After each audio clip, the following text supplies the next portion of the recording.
the spirit of keeping on time, we've done so well so far. We'll get started with our third and final panel of the day with a focus on emplaced practice.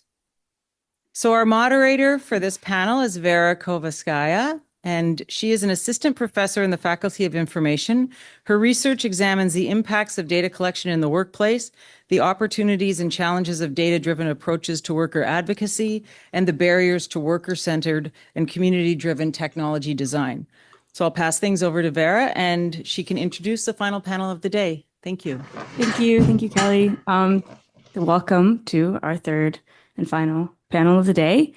I'm Vera Hovanskaya, and I am indeed an assistant professor in the Faculty of Information. And maybe what makes me unique from some of the other people that you have been listening to is that I am of the sort of distinctly post Brian Cantwell Smith generation in the faculty, which is to say that we coexisted as names on a roster, but did not actually share sort of institutional life together. So the way that I know Brian is through his writing.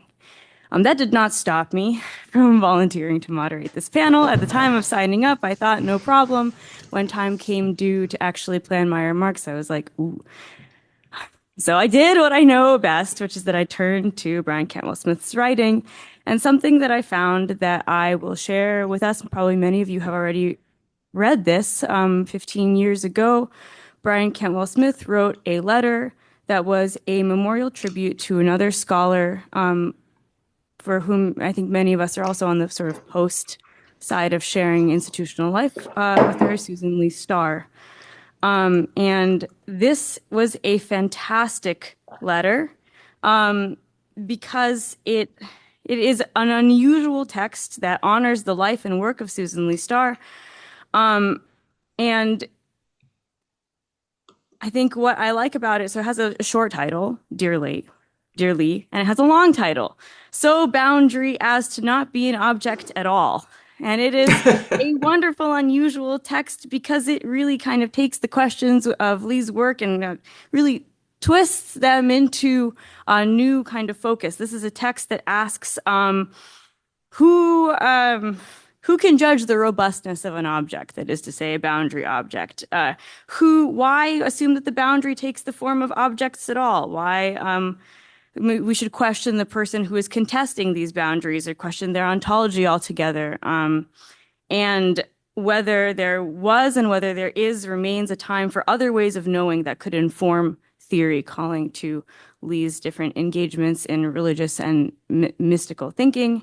And I think that through this memorial for the whole full-blooded, wondrous Lee, we can trace and honor the whole wondrous, full-blooded Brian, because it is sort of the memorial text that he wrote. It sort of lays out a path for how I think he would like to be regarded and remembered, which means that we now have space to ask some of our own questions, and perhaps we're just starting to ask them. It might take us some time for those questions to really come into bloom. But we can engage with, I think, some of our questions that we've been saving for the long conversation that we will have eternally with Brian in this life and in the next. But as we entertain our various contentions, projections, speculations, baseless and not baseless speculations, we are grounded by our shared topic, which is emplaced practice. And if I may, especially I think for the younger generations, I ask the panelists to also share, if not the questions that you've been cooking up, comments on the places and institutional structures that you've shared. And I will introduce the panel, though perhaps this panel needs no introduction. The first person who will speak is Paul Dourish. He is a professor in the Department of Informatics at the University of California, Irvine in the United States. Our second speaker will be Mitch Marcus, who is the RCA Professor of Artificial Intelligence, Emeritus at the Department of Computer and Information Science at the University of Pennsylvania. Our third speaker will be Lucy Suchman, Professor Emerita of Anthropology of Science and Technology in the Department of Sociology at Lancaster University, United Kingdom. And our final speaker, who is joining us from online, is Annalise Aksenian Ano, Professor and former Dean of the School of Information at the University of California, Berkeley, United States. Same format.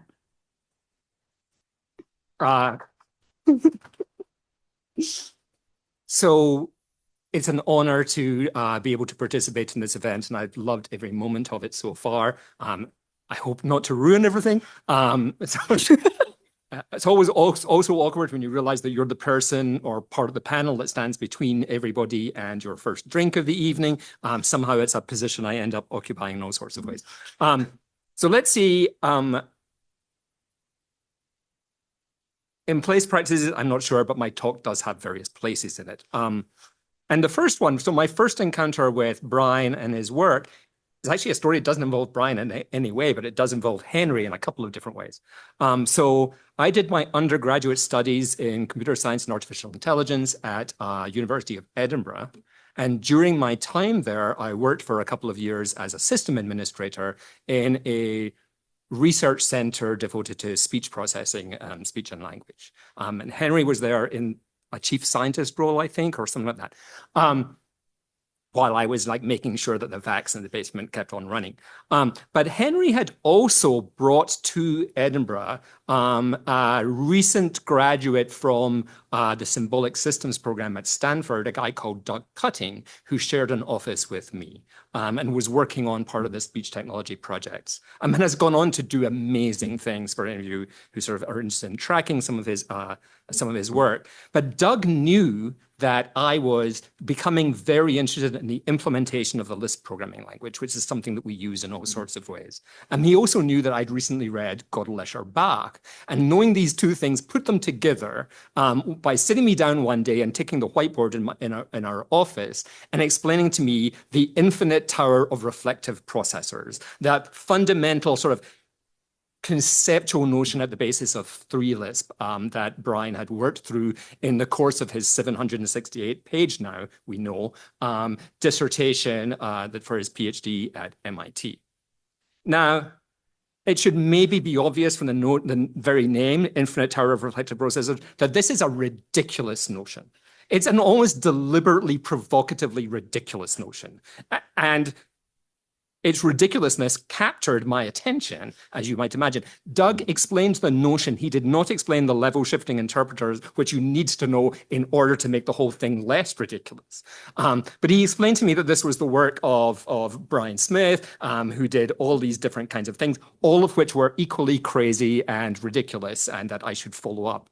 And indeed I did. I mean, and one way that I followed up very indirectly, and Henry again has a direct and indirect hand in this, is that when I graduated, I moved to Cambridge in England to work for a Xerox research center that was essentially a satellite lab of Xerox PARC. It had been set up that way. It didn't stay that way. And Henry's indirect responsibility for this was that he had in the Edinburgh project done a lot of imported a whole bunch of Xerox Lisp machines, which were the machines that were being used, the workstations that were being used for doing a lot of the research. And so I'd become familiar with them.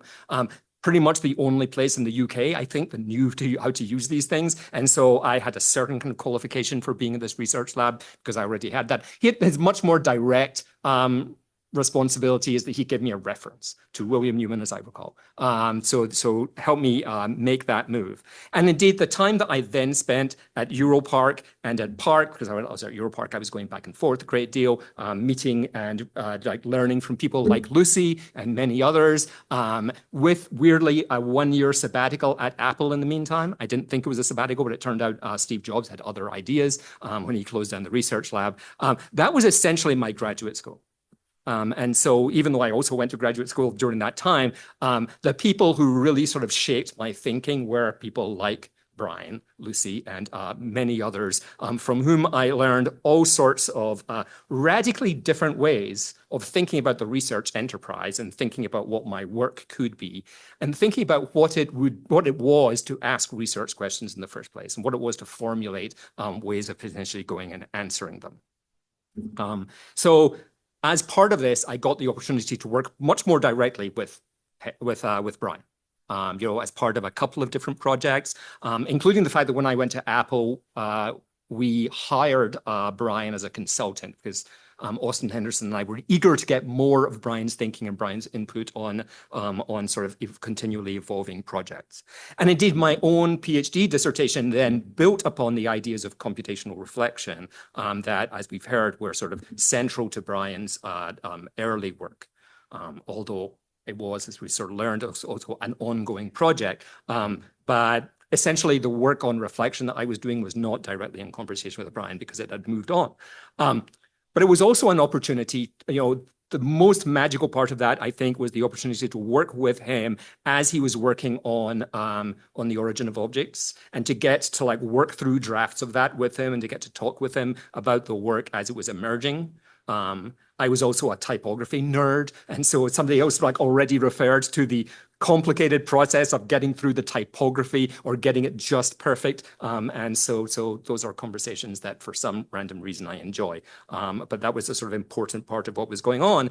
And it did turn my thinking toward the idea that in some ways the proper object of study for computer science is not computers at all, but computation.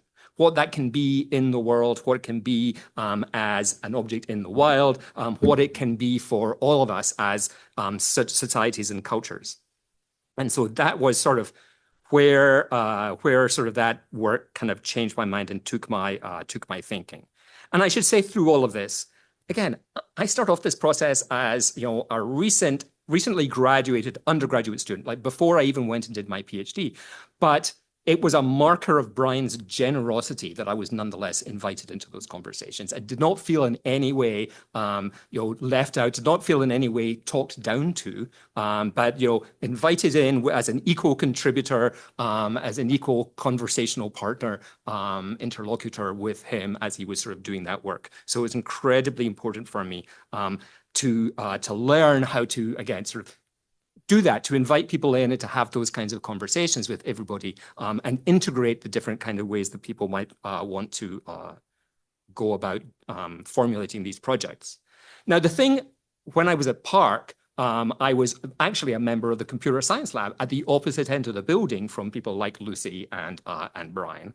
So if much of Brian's work was devoted towards sort of seeing and trying to unpack the casual philosophy of computer scientists as they go about their work, I was surrounded by that every single day, right?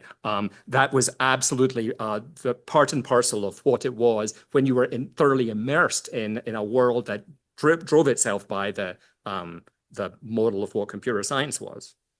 So this was maybe in some ways part of that computation in the wild conversation that we were just having.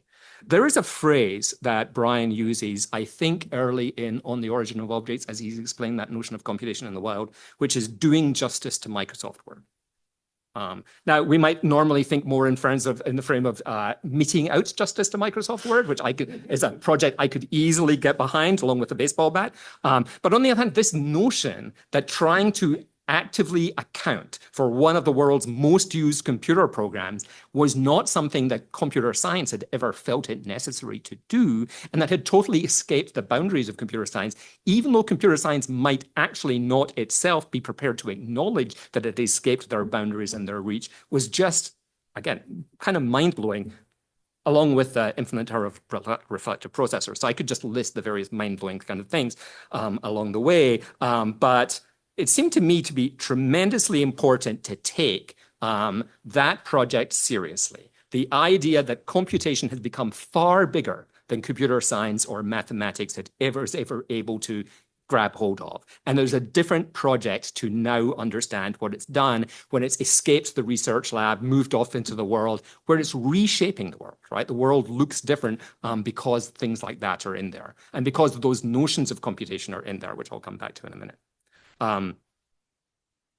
There is, for those of you who've seen it, there's a picture in The Promise of Artificial Intelligence where Brian is sort of talking about the, I'm going to be careful with saying this in front of a bunch of philosophers, the sort of Cartesian project that sort of separates or tries to explain the relationship between a material world and a mental world. And one of the things he points out is that computer scientists have by and large taken the language of the mental world, symbol, inference, interpreter, translate, in code, all these words, semantics, all these words that are parts of the mental world, and then grabbed them in order to talk about what's going on in the material world of computation, what Brian sometimes called the world of pushing and shoving, as though these were like essentially, mixable, right? The mixable character domains. And that's again, this question of the practical, everyday, casual philosophy of computer science. And I've never seen anybody else be able to sort of take that and explore what lives underneath it in the way that Brian did. And I think it remains an extremely important project. So for somebody like me with that penchant or being pulled towards a sort of practice of disciplinary nonconformance, this was perhaps a problematic situation, right? It did not encourage me to sort of discipline myself to my discipline. Hanging out with ethical methodologists didn't help, it has to be said. So when somebody tells you that the Turing model of computation is not actually a model of computation at all, then it's sort of like you become not necessarily appropriately disciplined to the way in which computer science wants to think about the world. However, it's important, I think, to say that that sort of ill-disciplined approach is not non-scholarly. One of the things that for me was really important about my encounter with Brian was that while it did not take seriously or did not feel necessary to be bound by or constrained by the boundaries of what computer science might be, it actually turned what then happened into a much more scholarly project than computer science was ever itself prepared to engage in.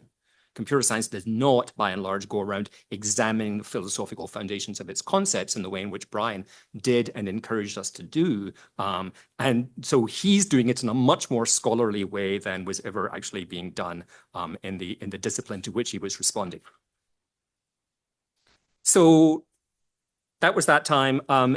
It has sort of manifested, this whole way of thinking has manifested itself in my work in a whole variety of ways that I wouldn't necessarily have imagined at the time. So my research is much more in sort of the socio-cultural dimensions of human-computer interaction.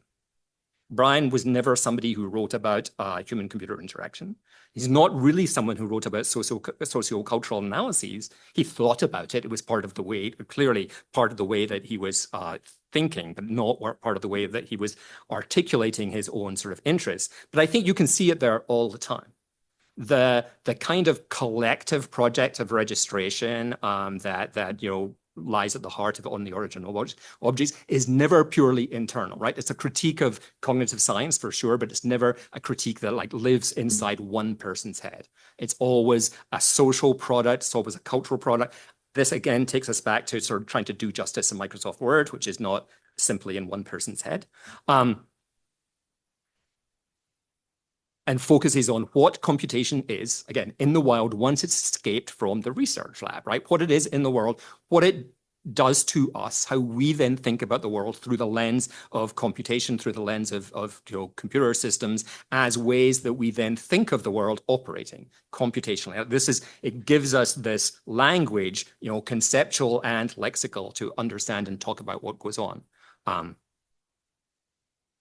So it's now my responsibility to promote disciplinary nonconformance in my own students, and something I find myself doing, whether I like it or not.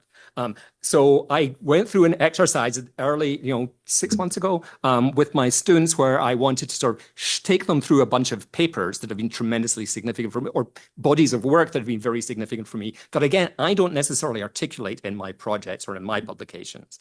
And Brian, one of Brian's papers, Coming Apart at the Seams, was one of the ones that I just reached for. This was before I knew that he had passed. But nonetheless, it was important for me to have my students understand the significance that this holds for me, not just as a sort of particular moment or a particular scholar, but to see how those same kinds of questions run through all the other work I've done since, even though, again, it's not necessarily something I strongly articulate.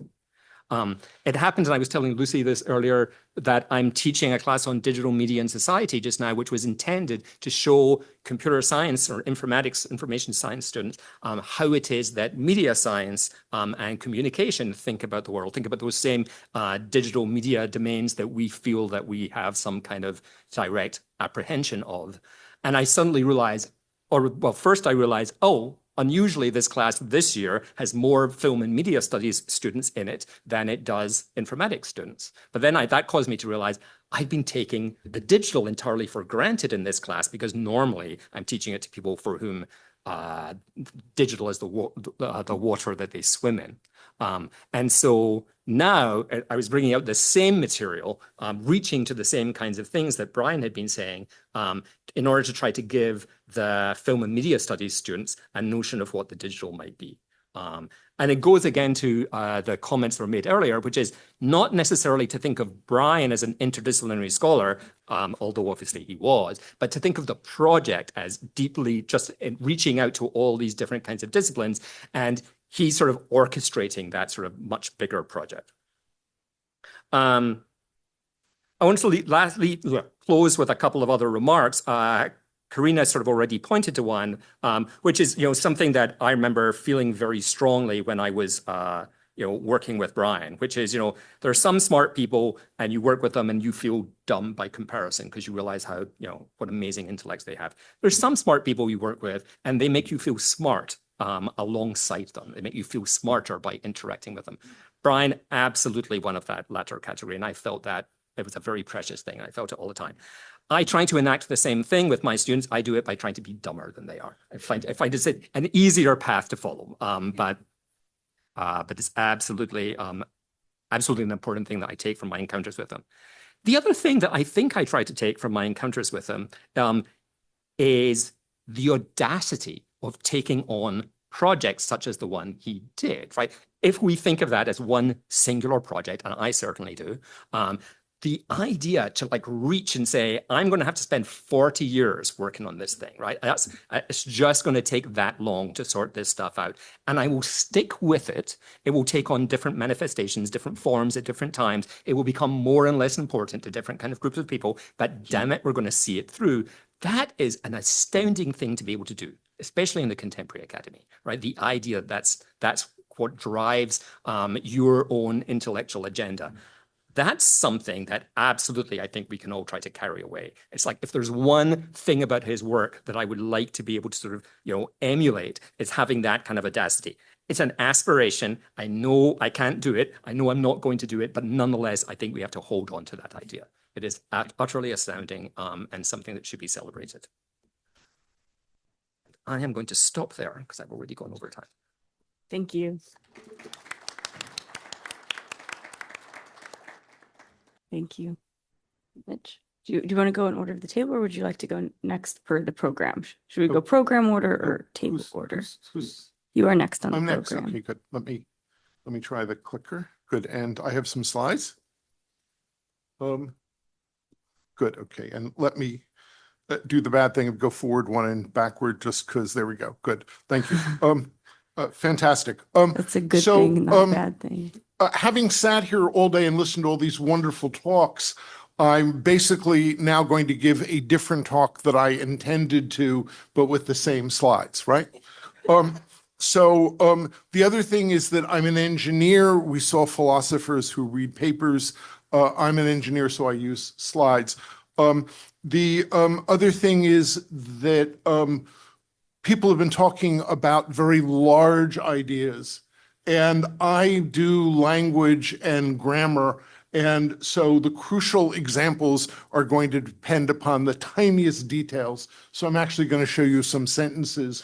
And what I'm going to do in the end, along with tell some stories, which is what I decided I should do, is actually show you how Brian's big ideas lead to a view of parsing that actually gets some things right that nothing else could get right. All right, so that's right. Working along the way. So this is all very early. The three lists, phi and psi, if you know Brian's work, you know what I'm talking about. Otherwise, you'll see it coming up very soon. But everything I'm going to talk about is from 82 to 87. Okay? And that's because that's when the papers were published, but I'm lying. Okay? I've known Brian for about 50 years. We met in graduate school. I started learning from Brian and having my head bent by him on day one. And so most of what I learned from him was verbally, and I'm going to refer to some papers, but that's where the ideas show up. Okay. The other thing to be said about that is that I found Brian, I left MIT. We were both at MIT. I was in the AI lab. I left in 78, right? We were going to start talking in 82. In those intermediate years, I would leave my wife and 3 children and go and sit in Palo Alto and then in La Honda in the trailer and eventually the house, as it was actually mainly when it was being built. And listen to Brian for 3 or 4 days at a time, because that's the only way I could figure out what he was thinking and learn. Okay. And the fact that my wife let me do this and come home again meant that she understood how important this was. Brian's thinking, it seemed to me, was really was not revolutionary. It was fundamentally to what I wanted to do, which is strange given that I was interested in grammar and parsing. But so that's the story. That's the story that I want to tell. So the context of this is really 1982, where we're sitting is cognitive science means the mind, I'm going to speak loosely here because that's how we spoke, the mind modeled as a set of computational processes. And we were going to figure out what they were, and we were both doing science and doing engineering together, right? Because the models would run and do things, okay? About 7 or 8 years later, it became clear more and more that couldn't be maintained. Interestingly, I opted for engineering, and interestingly, for the last 15 years, all my last PhD students are now in linguistics departments, so things have changed. So in the end, so that's the context. Okay, wrong way. Good. Okay, so computational linguistics circa 1982, the model's real simple, okay?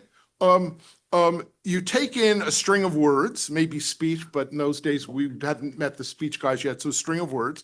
Say, who does Bill think Harry likes? And you parse it, and you build this data structure, right? A tree. There's a simple one for this. This is roughly Chomsky's circa 1975, just by the way. And then there's some semantic interpretation that turns it into some formal representation, say lambda calculus with a weird operator because it's a question, okay? If you want to do actions, you come up with an even weirder operator and you pretend it works, okay? That's where we were. Okay, so that's where we all are. And then I read from the wonderful footnotes to Brian's paper that many of you people have now put online, and I've got to thank you because, God, I've gotten a lot from it, right? Is that Brian bumps into Jane Robinson at SRI, and she says, you should give a talk on this stuff at the ACL, okay? And I realized that in the middle of all this, I forgot to start my timer. Excuse me while I do that and pretend that good, now I have an extra 5 minutes. Thank you. And Jane Robinson suggested Brian give a talk at the ACL meeting in 1982, and he does. And he lays out his thinking then. These papers, the diagrams are actually, no, this is actually taken from that paper. And I only realized when I was in the cab that this ACL was in Toronto. So this was a talk that Brian gave in 1982 in the summer in Toronto. And I also have to tell you that during that ACL, at about midnight to 2 in the morning, Brian and I and Barbara Gross, who was then at SRI, went walking through the streets of Toronto, which I'm an American, you can do at 2 in the morning in Canada, amazingly, right? And we talked about what we wanted our graduate education to have been, what it would be.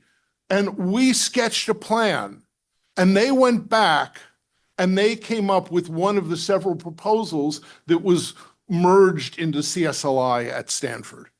Okay, so many things happened here in Toronto. I was going to figure out how many decades ago, but it's a lot of them, right? All right, so this is basically the view. So this is essentially just the same view as this, but recasting where the sentence becomes the notation, parsing becomes Brian's theta, right? His basically, I forgot the technical term, but he's basically ingesting it into the machine. Okay, there's a structure. This is inside the machine now, right?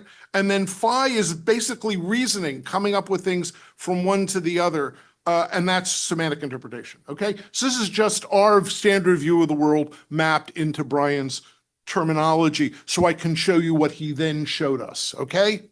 he said, you don't get it, right? Things are much more complicated. This is inside of your head. The notation was not. And for this to actually mean, and now phi shows up, there's gotta be some connection between these structures and the world. And and we understood that, oh yeah, that's reference, but we never talked about it, right? There are two schools, as Brian wrote about often. There's basically, you map it in your head and you call that semantics, or you have a string of words in the world, right? And you point to its truth condition in the world. This is roughly, right, Tarski, Frege, et cetera, right? Okay. And so Brian said, if you don't understand this is what's going on, you're really missing a lot of what you need to be thinking about. And of course, everybody said that was interesting, Brian's smart. And I think it deeply affected knowledge representation, which is a slightly different field, in that he pointed out to them what they were doing wrong. But I don't think people were very well able to understand the implications. Okay, so here's some important points. So this is procedural reflection in programming languages, page 48. I want to talk about one of the things that Brian changed going to, I believe, 2 Lisp, but it certainly comes out in 3 Lisp, the idea of a handle. Things have got to refer, and the referent, as best as you can do, has got to be in the machine. So we came up with this thing called a handle. So essentially you have this numeral, actually this mention of a numeral, which then has a handle under it, that's H1, okay? And then that's gonna refer in a very confusing way that in one of the footnotes I read last week in the recent draft said, oh, maybe this is a mistake, but to a numeral in the machine. And then most interestingly, there's some relationship that ain't in the machine at all that points to the world, okay? So Brian's language, suppose that H1 is some handle and S2 is some structure that H1 refers to. Right. The relationship between H1 and H2 is an internal relationship if you're doing the meta thing in Lisp, but not if you're just got ahead and thinking about dogs in the world, right? That is externally taken to be a reference relationship.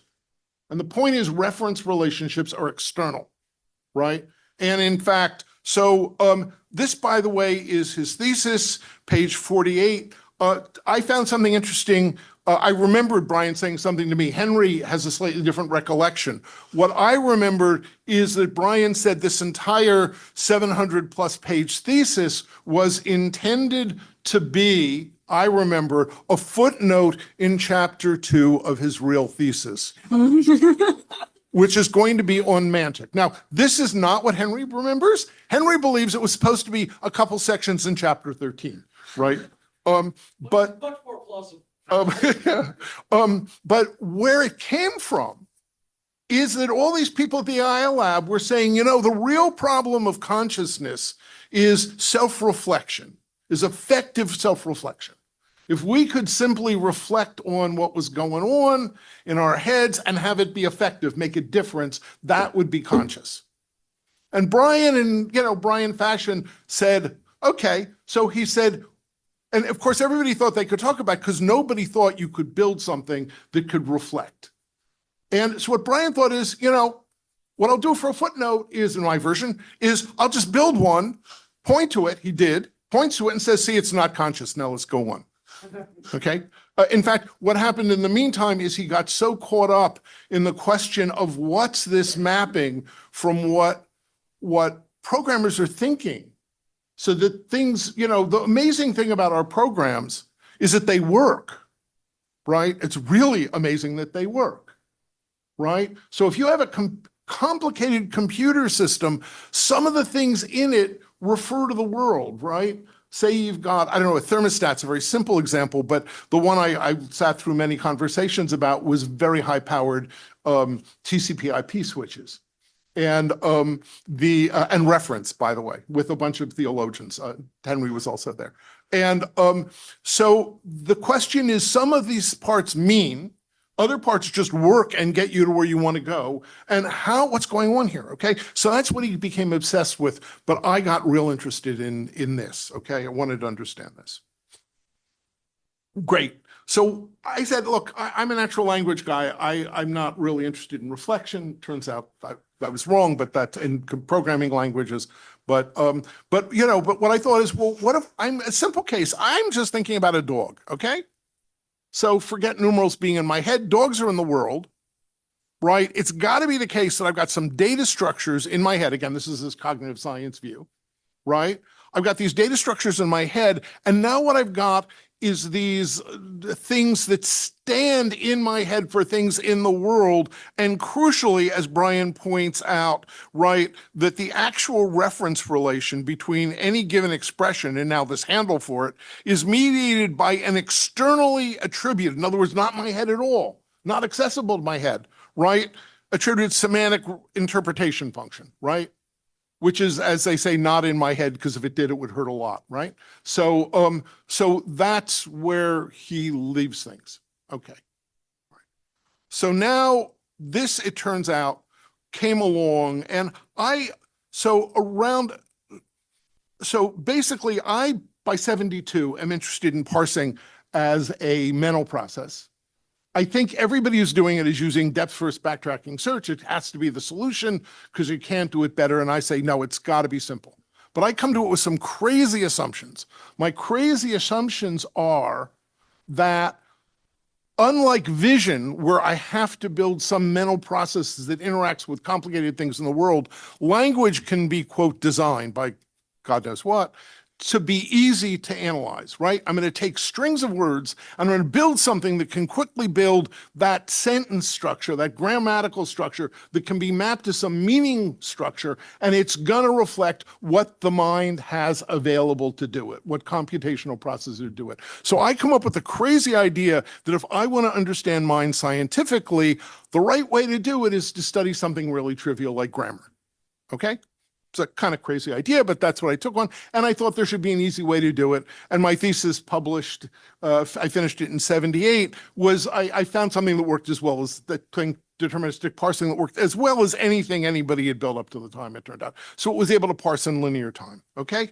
And it also, it turns out when I went to look at it, I was a lot into, still am, into Noam Chomsky's linguistics, and there are all these attributed universal constraints, and I found out this machine, for completely other reasons, couldn't violate them. That followed from the way it had to work if it was going to be deterministic, okay? So it seemed like evidence to me, right? So that's where I think stood.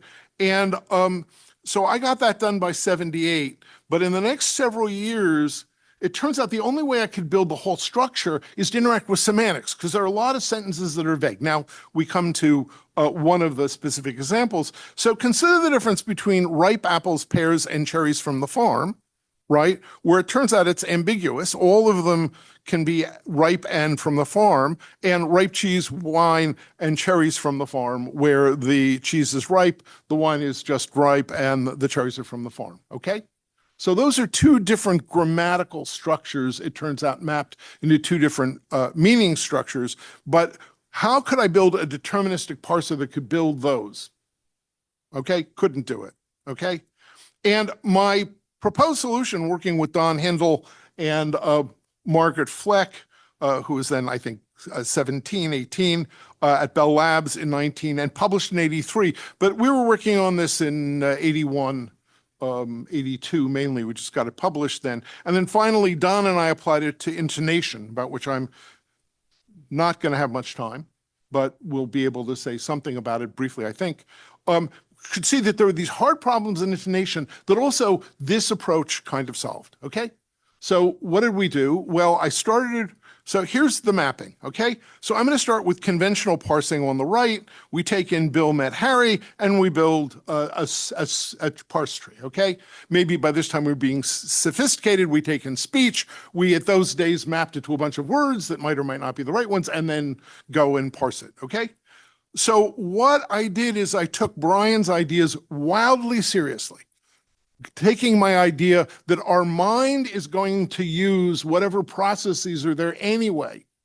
Brian says our minds are there to build descriptions of the world in a very particular way with these anchors, okay? So the idea, and that's that weird picture on the right, is that you don't build a parse tree, because that's what not your head isn't built to do that. It's built to build descriptions of the world. So what you do is you hallucinate that there's a parse tree in the world. You build the description of the parse tree that doesn't exist, and those green lines are the reference relations that didn't fit in your head anyway, okay? So that's the fundamental idea. Now, right, and those little square things are my Brian anchors. That's too complicated. I don't know how to think about it. So I'm just going to treat them as variables, okay? So I'm going to treat them as variables. I'm going to build a description, and I don't know how to do other things, so I'm going to build it as a logic description, but the logic isn't very complicated. And the claim is this. Once you get that description, the parser is now going to work entirely autonomously.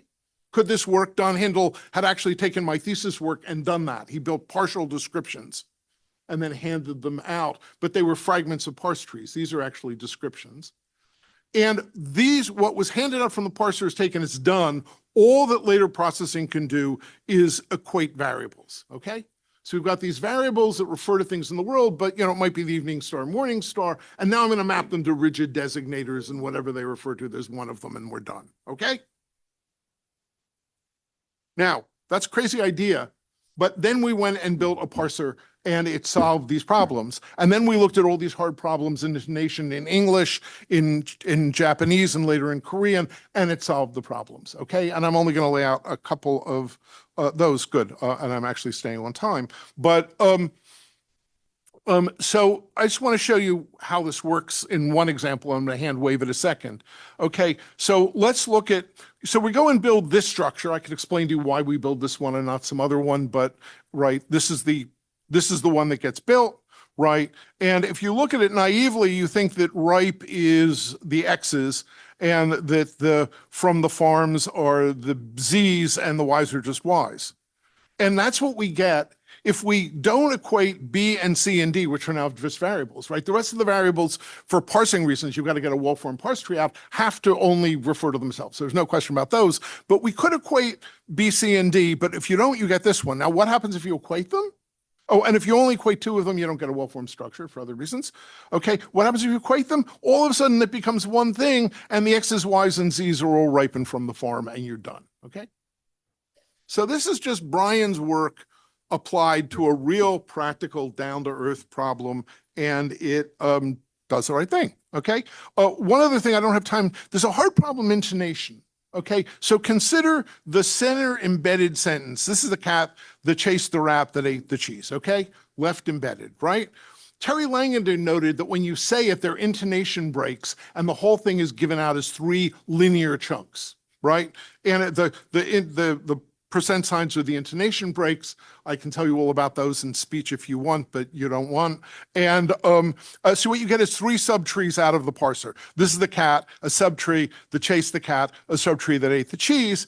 And basically, if you just go and equate those nodes and then collapse the tree, you get this thing, which is just what you wanted, okay? So that's quite enough.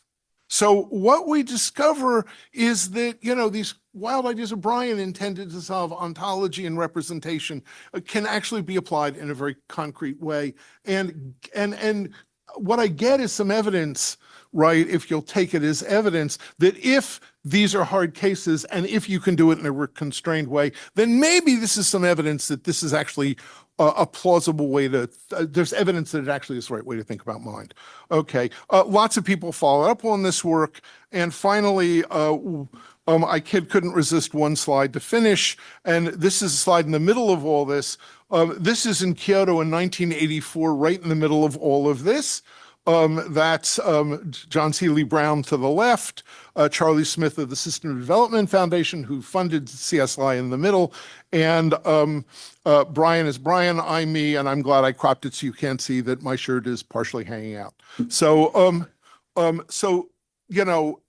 this is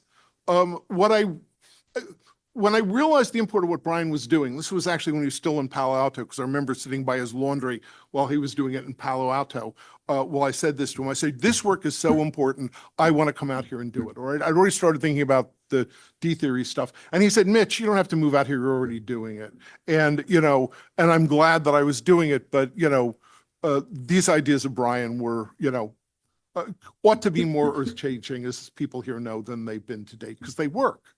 Enough said.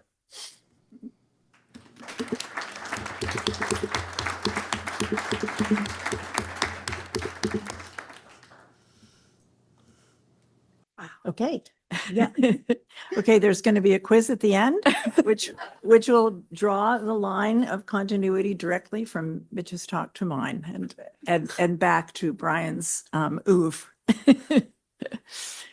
Okay, so at the heart of Brian's work is a concern with all that exceeds the grasp of representation, what he shorthanded as the world, and our possibilities for knowing the world as the kind of creatures that we are. Given our irrepressible orientation to rendering the world comprehensible, he asked, what does it mean to do so in ways that are responsible and accountable, including to the limits of knowing? I first met Brian in the early 1980s when we were, let's see, I didn't want to go there yet. I first met Brian in the early 1980s when we were both PhD students at Xerox Palo Alto Research Center. In some respects, our projects couldn't have been more different.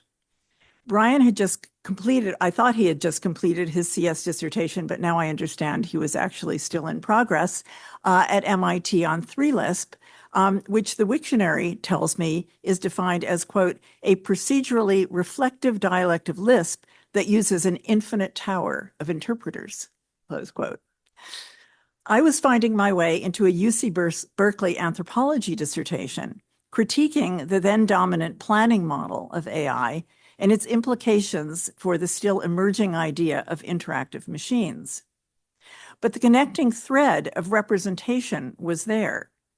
In my case, articulating differences that matter between prescriptive representations that are constructed and used in human activity, so think plans, instructions, procedures, the difference between those and executable algorithms. As I reconstruct it now, I was exploring differences between the open worlds of what our session names Emplaced Practice and the closure or containment of the so-called world models of computation, which then brings us to my first slide. I hope. Oh, yep. I did just what I was told not to. Wrong green button. One context for thinking together in the early 1980s was the rapidly escalating nuclear arms race between the United States and the Soviet Union, leading up to Ronald Reagan's Strategic Defense or Star Wars initiative, which has been mentioned earlier today. In 1982, our PARC colleague, computer scientist Severo Ornstein, initiated a distribution list, or DL, as they were then called, named Anti-War Up Arrow. The up arrow indicated it was a DL. Before coming to PARC, Severo had worked on the Semi-Automatic Ground Environment, or SAGE, a system of systems designed to coordinate and process data from radar sites to produce a single unified image of the airspace over North America. Inspired by the interventions of Helen Caldecott and Physicians for Social Responsibility, Severo came to be affectionately known by us as our Helen. Severo proposed that we needed an organization of computer scientists, what became CPSR, with Brian as its first president, to supplement work being done by the Union of Concerned Scientists and Physicians for Social Responsibility. There was an urgent need, Severo argued, to bring critical professional expertise to the public discussion of what he saw as a deeply misguided project, focused on the dangers of computer control of nuclear weapon systems in the form of what was named launch on warning, that is, the automated detection of incoming missiles and initiation of response. The destabilizing effects of launch on warning on the madness named mutually assured destruction were at the heart of concerns about missile defense.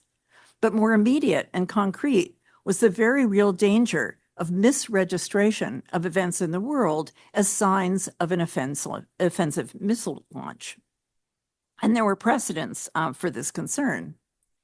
As Brian opens a paper titled The Limits of Correctness, delivered to the 5th Congress of International Physicians for the Prevention of Nuclear War in Budapest, Hungary in 1985, he writes, on October 5th, 1960, the American Ballistic Missile Early Warning System Station at Thule, Greenland, indicated a large contingent of Soviet missiles headed towards the United States. Fortunately, common sense prevailed at the informal threat assessment conference that was immediately convened. International tensions weren't particularly high at the time. The system had only recently been installed. Khrushchev was in New York. And all in all, a massive Soviet attack seemed very unlikely. As a result, no devastating counterattack was launched. What was the problem? The moon had risen and was reflecting radar signals back to Earth. This lunar reflection hadn't been predicted by the system's designers. It's the end of the quote. So Brian's intervention in this paper was to take up the question of program verification, then an emerging technique aimed at proving programs correct. Correct, Brian asks, with respect to what? Most pointedly, if the system used in 1960 had been proven correct, would that have precluded the misregistration of the moon as an incoming missile? His answer is a definitive no, not only in this case, but because in his words, quote, there are inherent limitations to what can be proven about computers and computer programs. Program verification, he argues, cannot ensure that a system will perform in the ways that the designers intend. Brian goes on to focus on the place of models in the construction, use, and analysis of computer systems. The computer systems of the 1980s, he explains, rely upon an explicit, linguistically encoded description of all the relevant elements of the world in which they are to operate. In fact, he writes, that's really what computers are and how they differ from other machines. They run by manipulating representations, and representations are always formulated in terms of models. This can all be summarized in a slogan, no computation without representation, end quote. Brian describes the irremediable partialness of knowing, the zones of ignorance, as I would call them, inherent in representation as a necessary feature of abstraction and its requisite pulling away from what he characterized as the infinite richness of the embedding world. Acknowledging the non-innocence of abstraction, he writes, quote, though this isn't the place for metaphysics, it would not be too much to say that every act of conceptualization, analysis, categorization does a certain amount of violence to its subject matter, end quote.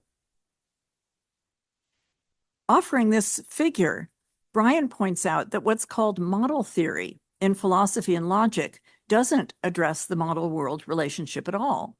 And I might add, fails to acknowledge that neither computer nor model stand outside the real world, but that's a longer discussion.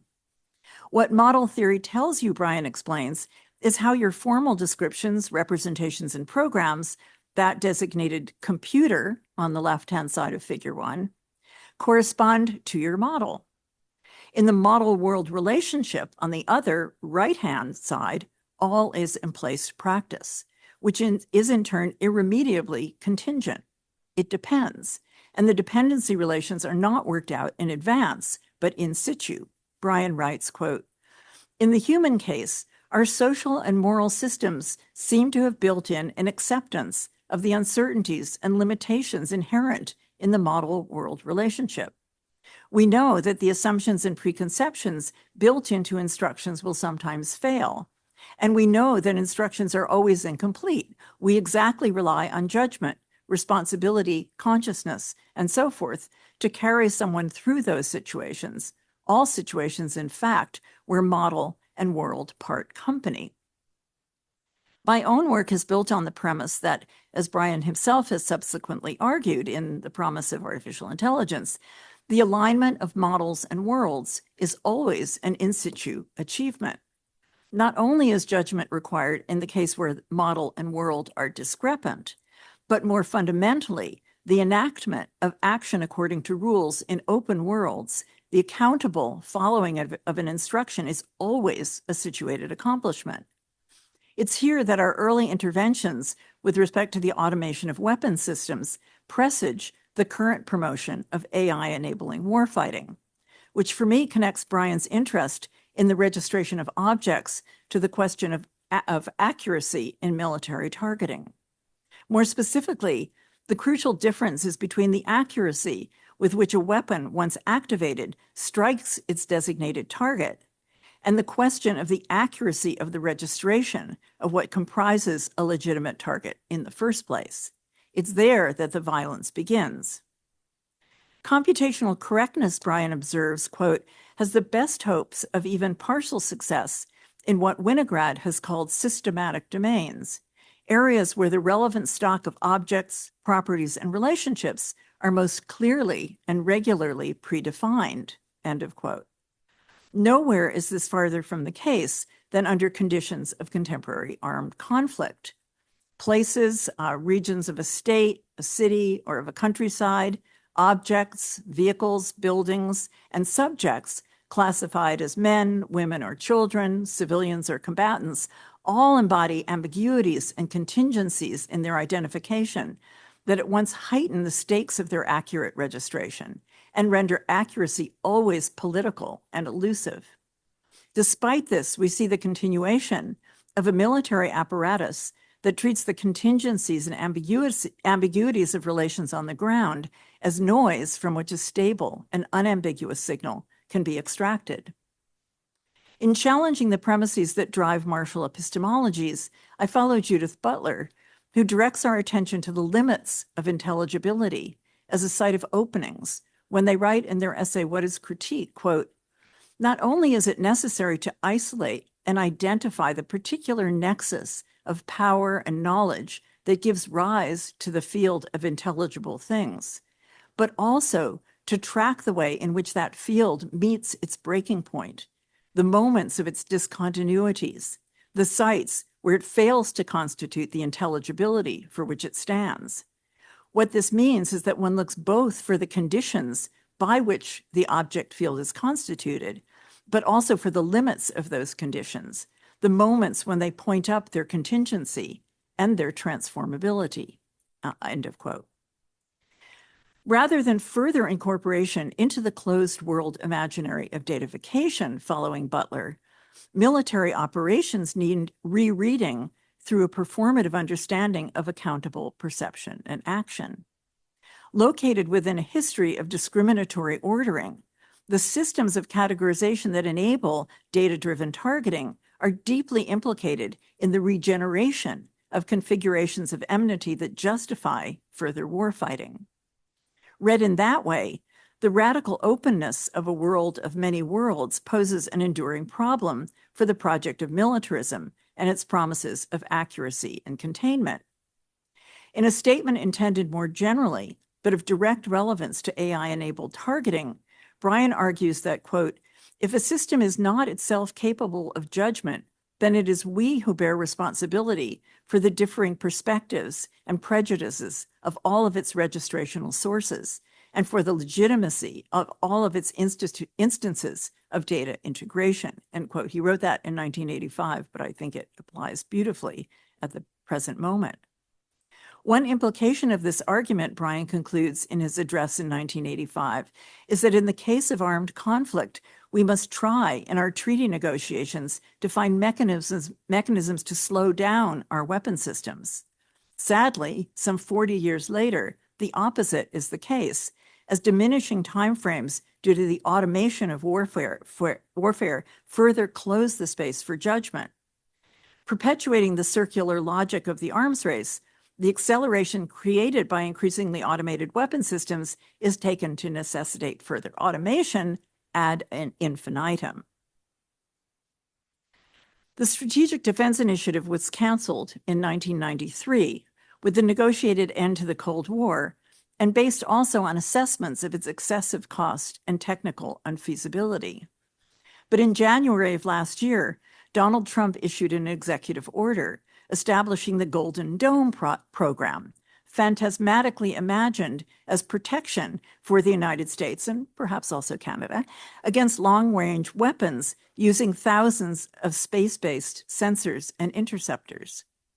Reporting on an industry day last August, the media outlet Defense One observes that, quote, AI is expected to play a central role in the Golden Dome air defense system, from helping to integrate sensors and interceptors to accelerating the detection and tracking of threats, end quote. Experts admit that to ensure that such a system of systems would have the imagined seamless integration would require its end-to-end testing, a requirement that software engineer David Parnas showed in the case of the Star Wars problem is impossible. Nonetheless, the New York Times reported in May of last year, quote, Mr. Trump said he was confident that the United States could complete the project in about 3 years and that it would be fully operational before the end of my term. He asserted that its design will be as close to perfect as you can have. So let me conclude with Brian's closing paragraph in The Limits of Correctness, where he writes, the lesson to be learned from the violence inherent in the model world relationship is that there is an inherent conflict between the power of analysis and conceptualization on the one hand, and sensitivity to infinite richness on the other. But perhaps this is an overly abstract way to put it. Perhaps instead, we should just remember there will always be another moonrise. In the current moment, as the dangers of launch on warning are accompanied by the ongoing devastation of AI-enabled targeting, it's not only unanticipated moons rising, but the injurious orders deeply built into automated weapon systems that we need to expose. The limits of correctness show us the openings to judgment that for Brian were the foundation of our shared humanness, as well as the path to demilitarization in the service of genuine security for all. As Leonard Cohen observes in his lyrics to the song Anthem, there is a crack in everything, and that's how the light gets in. While the apparatuses of militarism are pervasive, their closure is never complete. The question then is how the cracks in the military machine can be amplified as a contribution to wider collective efforts to interrupt the operations of militarism and to open new spaces for initiatives in social justice and negotiated coexistence. Thanks.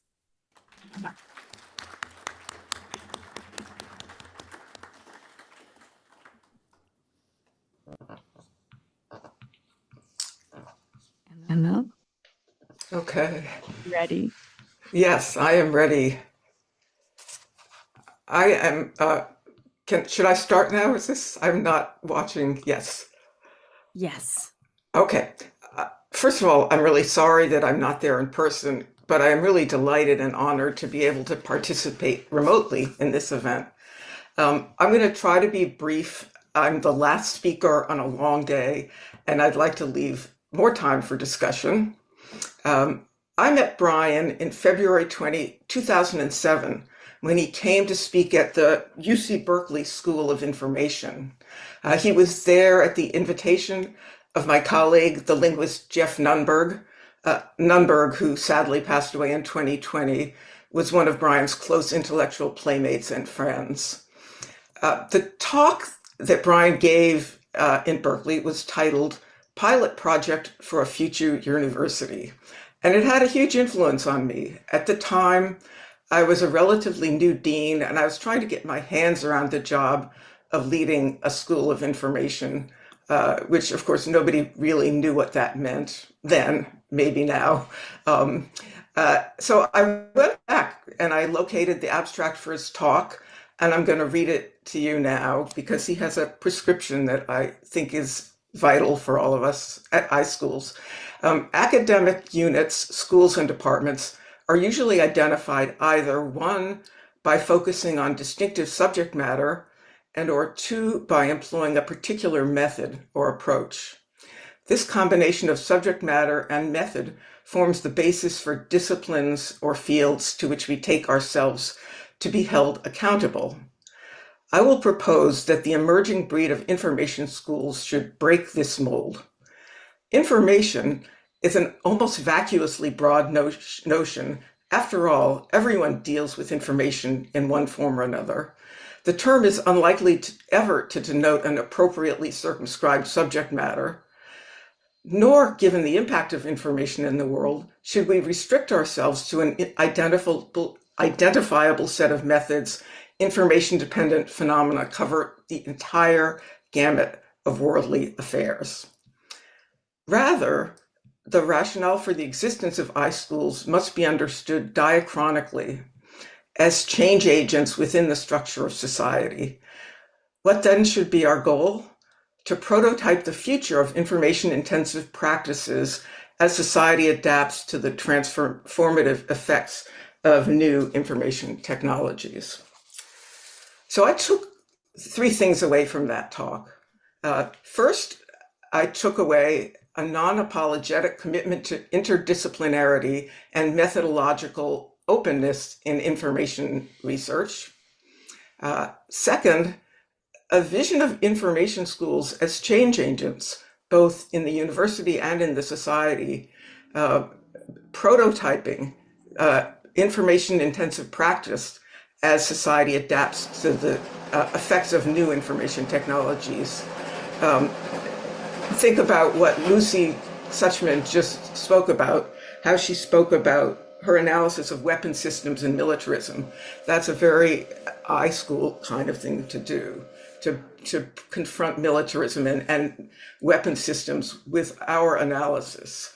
And this vision that he set forth connects information schools not just to all of the other fields at the university, which was typical of Brian's work, but also to all aspects of the real world. Again, his big vision and ambition.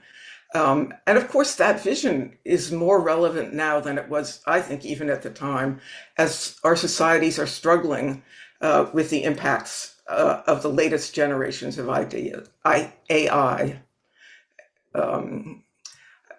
I think his vision reflects his theoretical commitments to situated embodied engagement, the recognition that the world is not foreordained by technology, and we can help shape it through our actions in it, and in fact, we must. And it also reflects his focus on the middle distance, the zone in which practice, action, and representations of the world interact to constitute objects in the world. So if we buy Brian's vision, which I do, those of us at information schools have our work cut out for us. There is a long way to go, but an important task in understanding, dissecting, and I would say demystifying what artificial intelligence has given us today. The final thing I took from that talk was a new friend, one who helped me overcome the isolation of being a new dean, especially in a new field with a very uncertain identity. Brian and I became friends as we encountered one another at meetings of the iSchools. When he was in the Bay Area or I was in Toronto, he always brought both insight and humor to often very dry gatherings. I'm only sorry that I didn't have the opportunity to spend more time with Brian and Jillian. The last time I was in Toronto, we planned to get together, but I came down with COVID and we sadly had to cancel. I want to just underscore the importance of the mission that Brian set out for us at iSchools, and then to thank you for this opportunity to join this event to honor his remarkable work and his life. Thank you.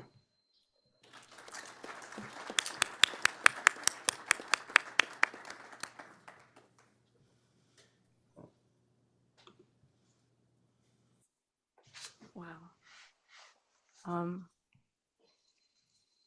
Well, this is the time for us to gather our thoughts and our questions, I guess, potentially for the last time in this particular room, though I'm sure that we'll keep on continuing to talk about these things in other rooms and other places. I'm curious are there any sort of responses from the panel before we open it up to the rest of the world in this room? Any thoughts?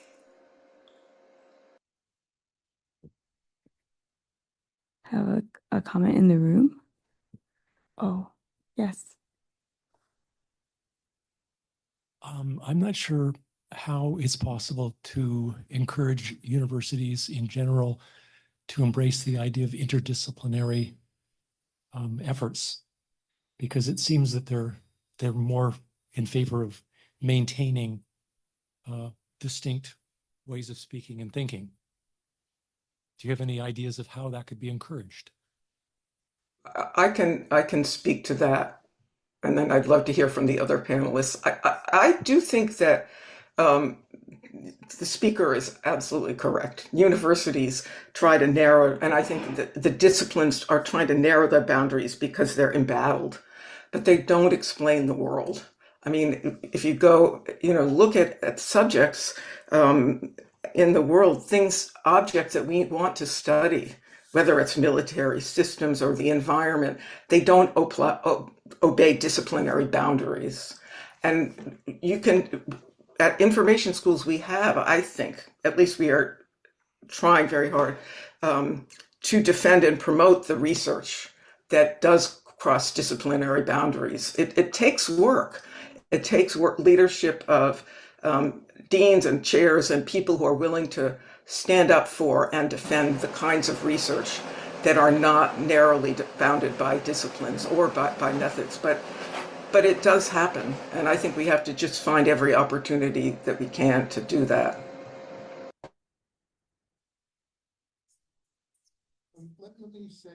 Let me say something about that. Because when Penn tried to recruit me and did recruit me in '87, when I met with the provost and president, the only thing I spoke about was the need for interdisciplinary hiring, and failed. And then when I guess about 20 years ago, when Amy Gutman was hired as president, I was on the search committee. And one of the explicit things she was hired to do by the trustees, so this requires convincing people at the highest level of a university, for reasons I'll tell you in a minute, was to initiate Penn Integrates Knowledge chaired professorships that were explicitly across departments and across schools. Okay? And this has to come, I believe, at least my experience has been, from the very top. Why? Well, 3 reasons. One of which is culture, right? Different fields. I wish I could remember who was talking, I apologize, but about fields being defined by methods and subject matters, right? And, right, it was, what's that? Oh, yes, thank you. And, and that's deeply true, but the subject matters really define things terribly. I tried to get out of being chair of computer science. I failed by insisting that engineering schools should not have departments. Why? Well, because schools of arts and sciences have disciplines that exist for hundreds and thousands of years. We have departments as an engineering school of problems, and we solve them. And so why not just get rid of the department and move on? And the answer is because the culture of, say, electrical engineering is so strong that you need to be certified by those folks. So that's one thing. The other thing is, of course, the current people who have power don't want to share it for something new. So I believe it requires efforts from the top,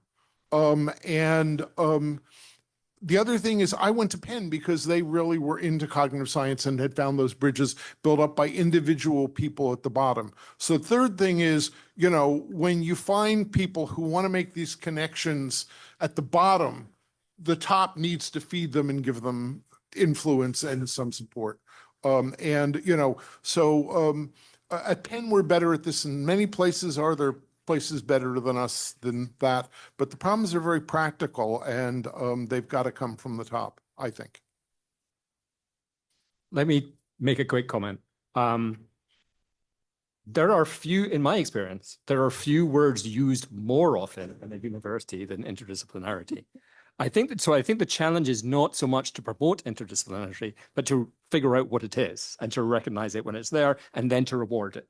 And which I think is why, it needs to come from the top. In some ways, although it was long before my time. So back in the late 1960s, when my campus, UC Irvine, was established, the first founding dean of the School of Social Sciences, which was Jim March, engaged in this quixotic He was a management scientist, I should say, but he managed his school in this bizarre way. There were no departments. There were 3 programs that had no names more specific than A, B, and C. They were never allowed to define what their trajectory was. And the faculty were to figure it out for themselves and would have to change every 4 or 5 years. They would have to bounce from one program to another. Whether the faculty liked it or not was very uncertain. I've spoken to people on both sides of this. The people who really did not like it were students who were hoping to get jobs one day. And so this is part of, I think you're pointing to something incredibly important, but it's not, I mean, this goes beyond the comes from the top. It's a whole institutional kind of thing, right? Students are there getting an education, like, learning new things, having their minds warped in the way that people like Brian would warp their minds. But they're also gaining qualifications and certifications that will allow them to go on and do other things. And so the challenge, while crucial, especially if we want academia to have any kind of impact in the world and to fix the radically important problems with which we're grappling, the challenges at the whole, not just at the institutional level, but at the whole sort of systemic level. I can add to that. Did anybody else on the panel want to speak? No, go ahead. I think it's right. Leadership has to protect and promote interdisciplinary research for promotions of faculty. Faculty need to model for the graduate students and the students how they present themselves so that they can find opportunities to get jobs and they are not worried about their future. It needs to happen, as we just heard, at every single level. But I can't think of a more important thing for us to do if we want the university to contribute to society and survive into the future. Let me quickly add 2 other things. One very small one. Anno, I realize now, one of the last, well, I ran into Brian, having not seen him for many years, at breakfast in a hotel at Berkeley. And what he wanted to talk about was exactly that question. I realize now this was either the day after or just the morning before he gave that talk, because that's what was on his mind. The other thing I'm remembering now was being on a panel about iSchools many years ago, where one particular person advocated strongly and vociferously for the importance of interdisciplinarity for an iSchool, and then segued into a second topic, which is how we're going to define a core curriculum. And so the university is going to university at some level. If I may claim a little bit of moderator's privilege, when the question was first posed, I have to say I was surprised, because on the list of things that terrify me about the university, this is the younger generation. We were raised kind of in the interdisciplinary spaces that I think that were made by people like the people in this room. I was like, well, this is hardly my top problem. I hope I hope that it's hardly my top problem, but I think that the sort of institutional pressures that I see latent in and maybe more explicitly visible in Brian's work, made most visible by the stuff that was being published and being shared through CPSR, is that there was a big institutional pressure to render a certain kind of abstraction to be possible. That pressure was coming, if not possible, then at least really, really as good as we could have it, coming from the state and coming from private industry. Really, really wanted that to happen. Whatever discipline was going to do it, it's like, okay. But it's possible that our new things that we have to look for in terms of institutional pressures might not cleave along the lines of discipline. They might live comfortably in the interdiscipline, but it is now our job to kind of figure out what the new shape of it is. Yeah. And a question online. Ooh.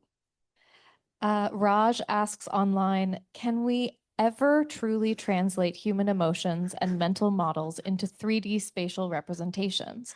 Or does turning a thought into a data point inherently strip away the judgment and conscious richness that Professor Smith argued is vital to being human? No, can't do it. Sorry. And I could try. take that one on. Well, we could start with the word thought, because even when we talk about, a thought, we have already posited the existence of a mental object that then might be represented and so forth. And I guess if we go back to our panel theme of emplaced practice, and I think very consistent with Brian's arguments about these relations, that the whole project of representation, and in particular, and more specifically, the project of datafication, which I've become somewhat obsessed with lately, the translation of worlds into data, in other words, into that which is computationally tractable and therefore can be reckoned with, is the dominant dominant project of the moment, in our, broadly speaking, and I would say in our political economy of the monetization of data, of so we're living inside of a cultural, historical, political, economic moment of where the project is to render everything as data, and that we need to actually resist that, to put data in its place as one, very, very effective and useful mode of rendering representation, but resist the idea that unless, and I think this is very much the model world relation that Brian was talking about, the idea that unless things can be represented, then somehow we don't, they aren't available to us. And they've escaped our grasp. And instead to think about our ongoing participation. I was reminded earlier of a lovely quote from the feminist physicist Karen Barad, and I'll paraphrase it slightly, but basically Barad says, we are not outside the world, nor are we in the world as if it was some kind of container, but rather we are part of the world's becoming. And I think that's a very general answer, but that brings us back, I think, to all of the arguments that Brian was making about our responsibility is to stay engaged, in relation, accountable, to negotiate our way through the contingencies and that are, that constitute the worlds that we're part of, and the kind of hegemonic position that datafication has assumed in the present moment, I think is a major, needs to be a major site of a social movement of resistance and refusal.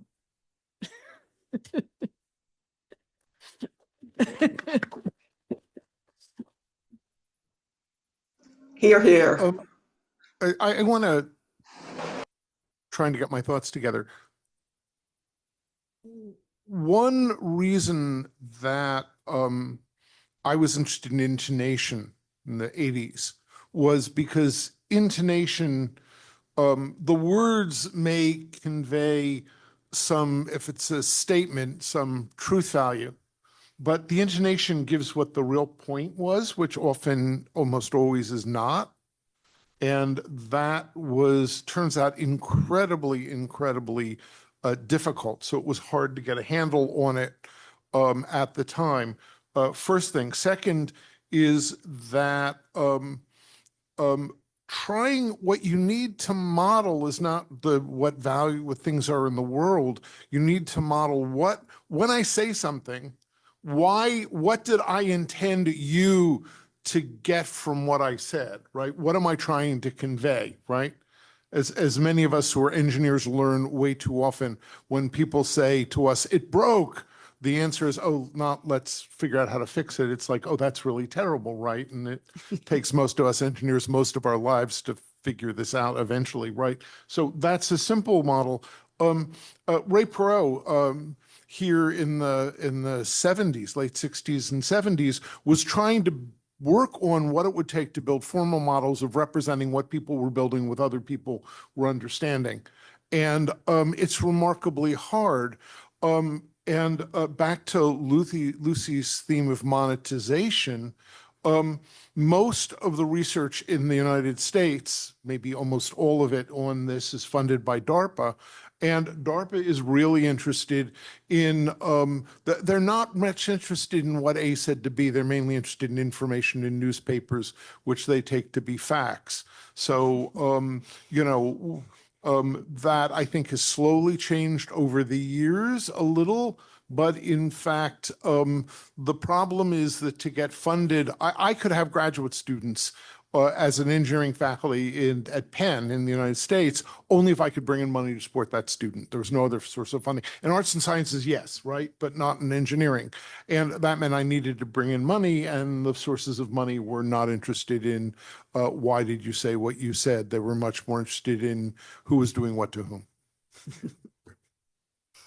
Just all, so Lucy said it better, but, I thought I'd give an example.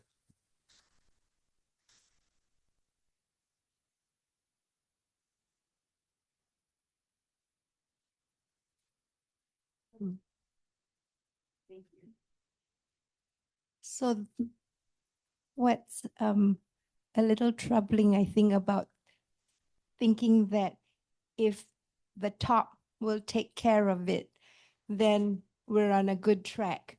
And to give you a context, I once had a student whose father was a general in the Brazilian army who objected to the Socratic model of instruction and having a discussion because he said, I came all the way from Brazil and I paid this amount of money. And so I think there has to also be a way of, enticing people and perspectives that you would never normally find in these hallowed institutions, and people whose way of doing things and whose languages, mechanical or otherwise, don't encompass what we're accustomed to. And I think that's the nub, and that's, I think, the thing that you have to grapple with, because that's how you invite and accommodate and interact with other ways of and other cultures in all its different forms. So if you could think about and address that, I'd really be grateful. Thank you.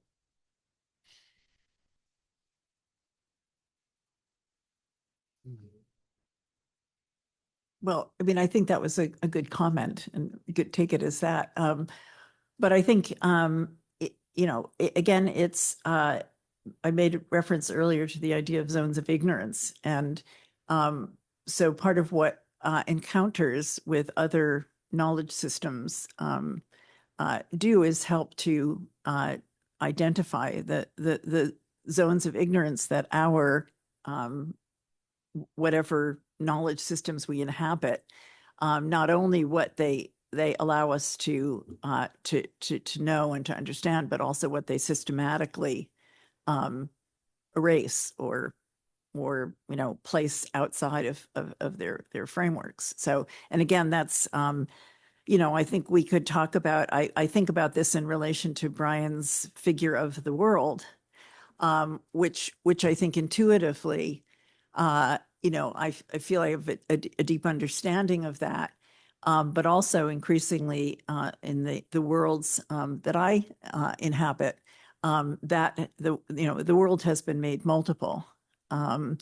And not just in the sense that there's one world and we have many perspectives on it, but much more profoundly that, if we are part of the world's becoming, we are engaging in worlding, and there are multiple worlds. And the question is, how do we, and this comes from many scholars from the Global South and others working on decolonizing ways of thinking about things, and I can quote the Zapatista here, which is, the Zapatista called for a world where many worlds fit, basically. And so it's a very much a kind of anti-colonial position, and I think an aspirational one for,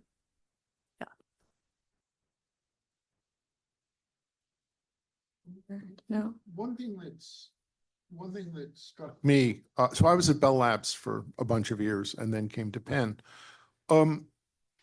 There were many more very interesting people wandering around Bell Labs than there were Penn. It was very interesting. You would have thought that in a company, right? But it wasn't so true.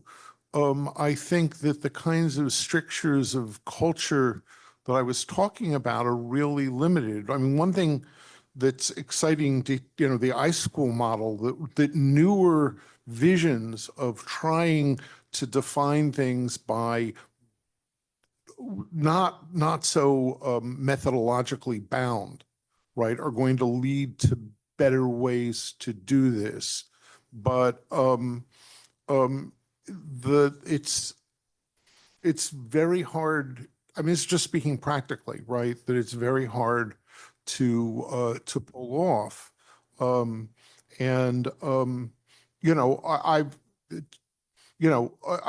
was occasionally able to find a sponsor who was willing to take a risk on somebody very interesting for a year or two, but that was it. But finding a home for somebody in, a department in a school of engineering was extraordinarily difficult. And so the reason to go to the top is because first of all, the top is likely to have more money, which matters. But second of all, there's a larger perspective. So one real question, I think, is how do we transform institutions, the research institutions that we're in, so that broader perspectives sink lower in the hierarchy, and every level doesn't, as they say, know more and more about less and less until the guys at the bottom know absolutely everything about nothing, right? And so, but that's a very hard model to change. And the best industrial research lab, Xerox PARC, where many people, Xerox, Brian, was that really understood that they could really change things if they just broke that model, right? And so the best research managers really, really understood that in a way that a few deans do, but not lots of department chairs. I wish it wasn't true. I just have to interject here for a moment. I would argue that the reason that Bell Labs and Xerox PARC were the extraordinary places they were for the periods that they were is that there was an enormous amount of money that needed to be spent, basically. And when you have an enormous amount of money that needs to be spent, then you become very open-minded and magnanimous. And, I haven't tracked what's happened at Bell Labs, but that space certainly closed down at PARC. And, my experience of those at the top is that if anything, their views are more parochial rather than less. So I have less of, but of course this depends, right? I mean, there are visionary people positioned all over the place in organizations, but I really think that the most important ingredient here is money, basically. I think Lucy is right about that. And I think the status of a lot of universities, certainly University of California right now, is such that, departments turn inward because they're competing with one another for resources. And their tolerance for working outside of the boundaries is very, very low. I think the irony of it is that students come in and they want to understand the world. They don't want to understand, political science or, sociology. And in order to understand a problem like the environment and environmental change or weaponization in the military or datafication, any of those problems are inherently very interdisciplinary.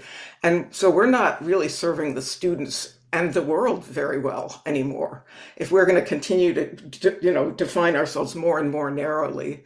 I just think it's a recipe for irrelevance for the university.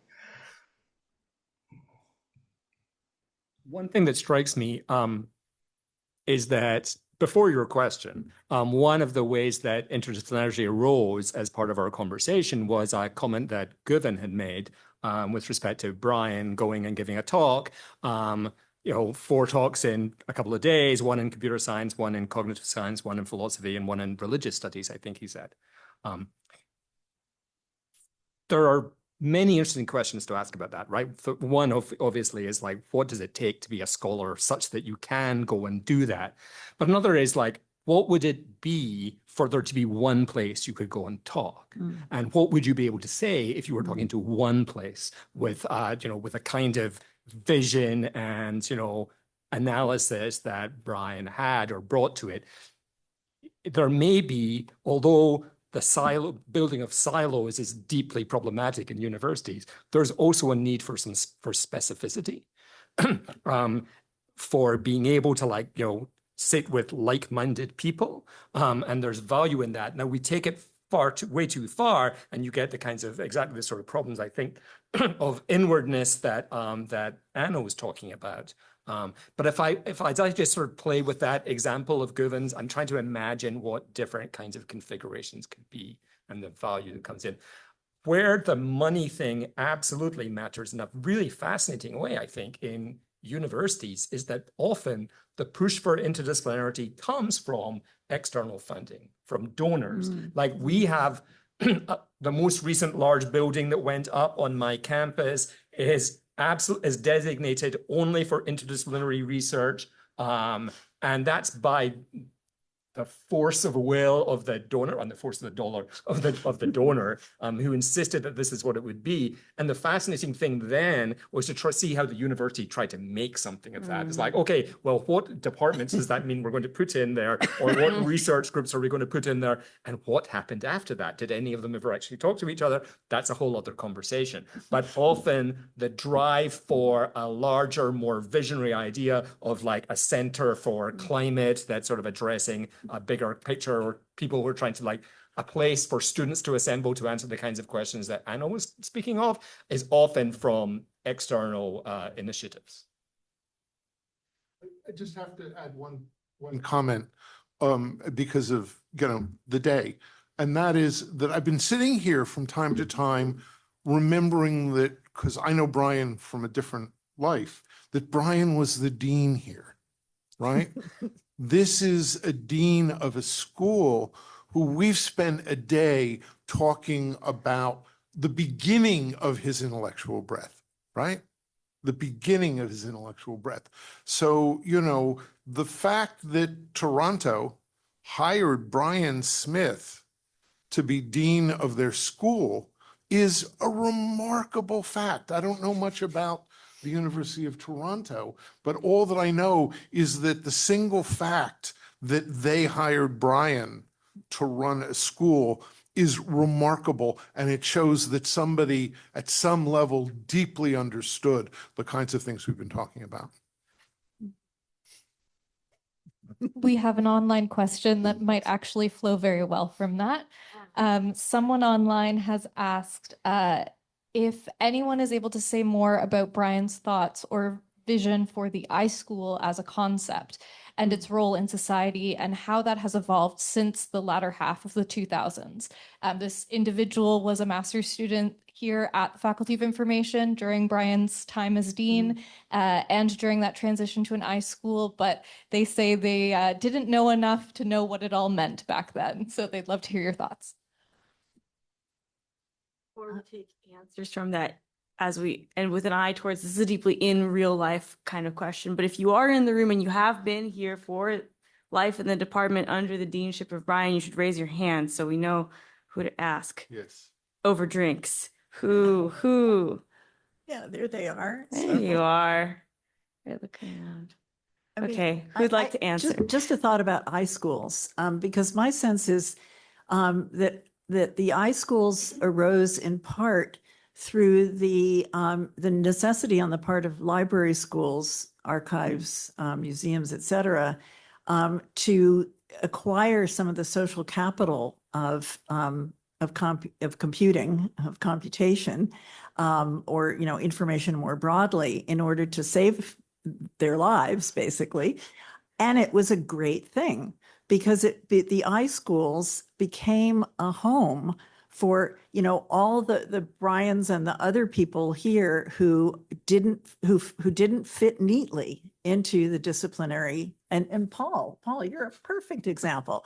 Didn't fit neatly into the kind of disciplinary boundaries of computer science, and so actually, in terms of interdisciplinarity, just as a positive, I think the iSchools have been a fabulous kind of home for a lot of people who just brought a sort of interdisciplinarity. So they've already done some really important work, I think, in that regard. Yeah. Yeah, I could add to that. I think iSchools came mainly out of library schools. They also sort of interestingly came out of computer science departments, places that wanted to assume the identity of information, whatever they thought it meant. I think the risk for iSchools, and I don't know if this is an issue at Toronto, but I feel this is an issue at some of the other schools, is that they become applied computer science departments, that they essentially bring in people who are technically sophisticated and have application areas that they're working in. So they're sort of interdisciplinary, but they're not always able to step outside of the computer science mindset. And that's my biggest concern about iSchools. I don't know, Paul, maybe you have some thoughts from Irvine, may be different. And I hope Toronto is, but that's one fear I have at Berkeley. Well, certainly the Irvine situation, I mean, it speaks exactly to that. So I'm in an iSchool that unusually did not begin as a library school, as so many of them did. The trajectory has just been different for us. There's a long, complicated story. You have to buy me a drink or two to get it. But we basically came out of a computer science department. It was a singular department of information and computer science that then became a department of informatics and a department of computer science. So the danger, I think, Anno, that you speak to is very present there. But in some ways, the history is of these becoming less like each other. Now, admittedly, I'm trying to have this conversation with my dean just now to say, let's make sure that the next 4 or 5 people we hire in informatics do not have PhDs in computer science, because he comes from a much more sort of engineering model and recognizes the strength that the department brings, but still thinks of it as some weird variant form of computer science. So it's a fight that continues to be fought. It's a struggle. And if it was easy, we wouldn't call it struggle. Yes, as much as I'd like to hear more about Irvine and about Berkeley, I would like to open the commentary to the Toronto story. Thank you very much. My name is Javed Mustafa. I'm the current dean and professor at the proudly of our iSchool in Toronto. And I want to say that I'm very proud of the fact that my PhD is from a iSchool. My advisor, Francis Mixa, was a graduate of the first PhD granting library school in US, which was at University of Chicago. And he was a knowledge historian.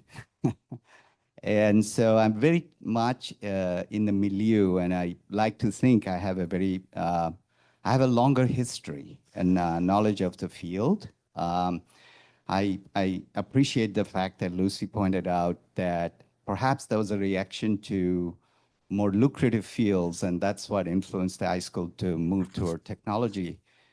To a degree, I won't argue completely against that.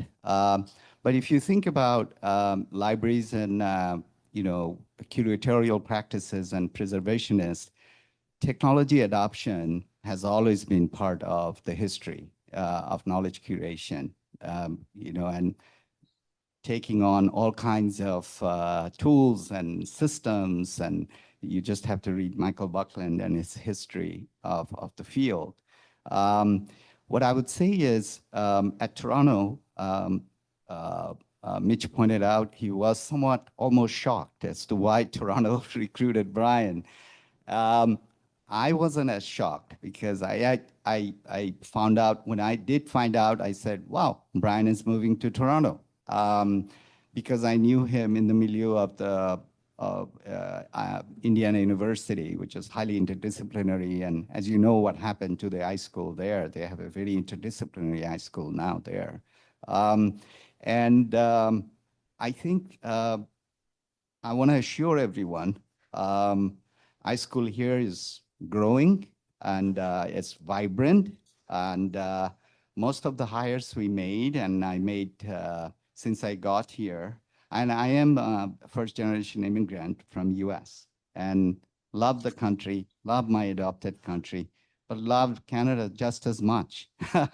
And I think Canada is a perfect place for the next story for the high schools. And Toronto has been very, very kind to us. Our high school is about 100 years old. It's 97 years old. We recruited a dozen faculty members in the last 2 years. This year, we're recruiting 5, probably 6. Most of them, I'm very happy to say, come from more humanistic disciplines, social science, humanities, and that's deliberate on my part and the part of leadership in the high school, because I think that's where the challenges are. And it used to be difficult for me to explain why those are the exciting areas, why, preserving human creativity, culture in the context of everything else that we do, but especially around knowledge curation and knowledge dissemination is so important.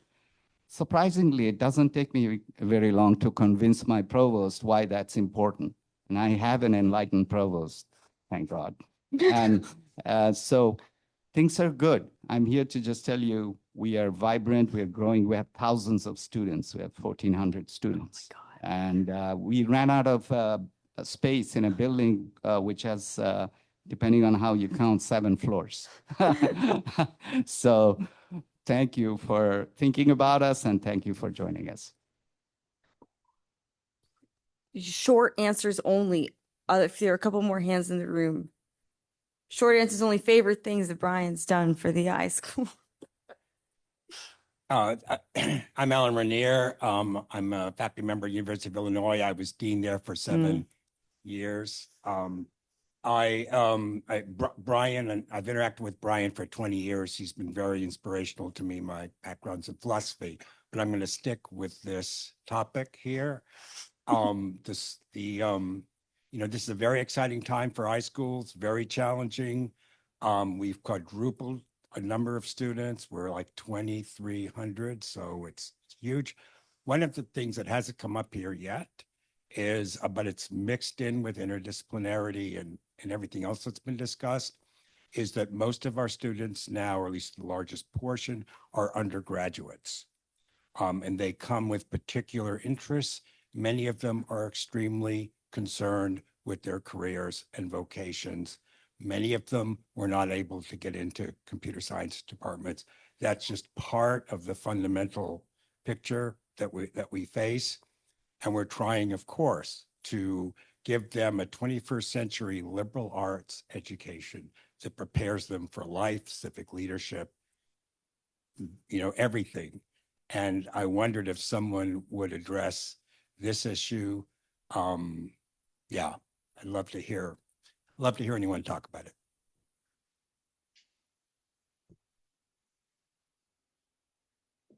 But your reply must be short.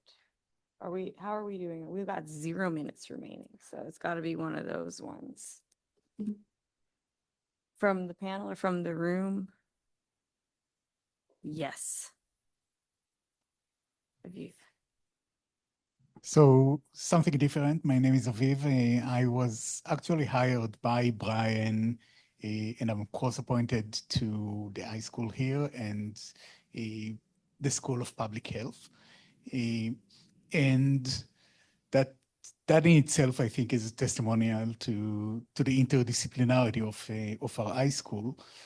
But I'm going to quote actually another professor, another great professor who recently retired from the high school, Professor Eric Yu. And Eric came from computer science, but he said that he came to the high school because technology is too important to leave it in the hand of technologists. I Yeah. think that's the spirit of the high school. All right. Well, thank you. Yes, it's as true as it ever was. Think we're good? Thank you. Thank you, Vera, and to our panelists for a very engaging reflection of Brian in the context of Emplaced Practice that went in various directions and was really, really lovely. Just to also thank, I also like the footnotes conversation. I could talk forever about Brian and footnotes, but we'll leave that for another time. I want to thank all of our panelists and moderators who brought us very thoughtful and generous reflections of Brian and his work from multiple perspectives, diverse perspectives, and expert perspectives. I was really struck by the ways in which people from very different backgrounds, different generations, different areas of expertise and perspectives spoke about Brian in very similar ways. As brilliant and larger than life as he was Brian to each of us. Wise, generous, inquisitive, inclusive, humble. Oops, I didn't want to do this. Able to bring out the best in each of us as individuals, make us each feel smarter for being with him, as Paul said, but also even more able to bring out from us when he brought us together, not unlike what we're doing here today. And I think this has just been a very special tribute to a very, very special human being. So with that, I want to just have a couple more thank yous in addition to our panelists. I also want to thank, and our moderators, I want to thank Jillian Einstein and Lucy Suchman for their guidance through planning this celebration. I want to thank Kara Krampadich and Zoe Danahy for organizing the event. Thank you. And a very special thank you to everyone who joined us here in the room and online to celebrate the life and legacy of Professor Brian Cantwell Smith. If you want to learn more about events that are taking place in the faculty, please visit ischool.utoronto.ca. Have a wonderful evening and get home safely. Thank you very much.